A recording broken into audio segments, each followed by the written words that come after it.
வணக்கம், welcome to ulaga thamizha.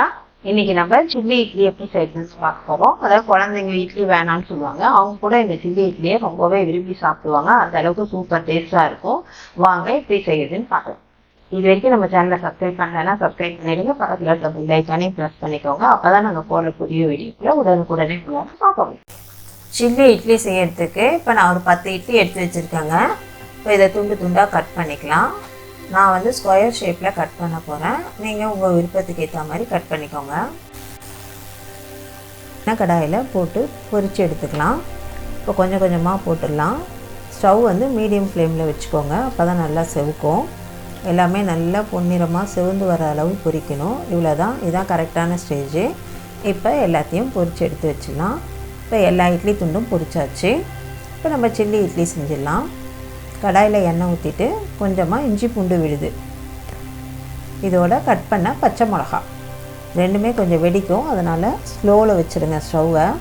இப்போ இது ரெண்டுத்தையும் நல்லா வறுத்துக்கலாம்.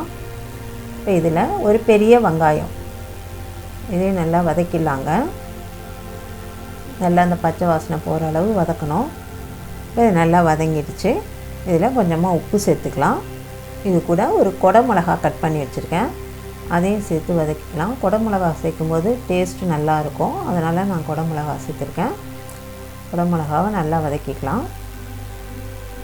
இது கூட 3 டேபிள் ஸ்பூன் அளவு சில்லி சாஸ், நான் வந்து க்ரீன் கலர் சில்லி சாஸ் சேர்த்துருக்கேன். நீங்கள் ரெட் கலரில் இருக்கிற சில்லி சாஸ் சேர்த்தா கூட பரவாயில்ல.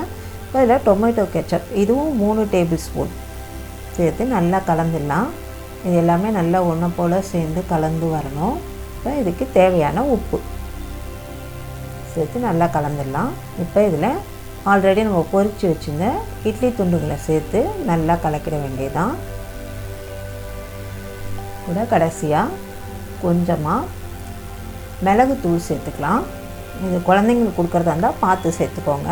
ஆல்ரெடி நம்ம பச்சை மிளகாலாம் சேர்த்துருக்கோம். இப்போ நமக்கு சுவையான சில்லி இட்லி ரெடி ஆயிடுச்சு. சில்லி இட்லி சூப்பராக ரெடி ஆகிடுச்சிங்க. இது குழந்தைங்களுக்கு ரொம்ப பிடிக்கும், அதனால தான் நம்ம காரமும் ரொம்ப கம்மியாக தான் போட்டு பண்ணியிருக்கோம். டொமேட்டோ கெச்சப்லாம் போட்டிருக்கனால குழந்தைங்க விரும்பி சாப்பிடுவாங்க.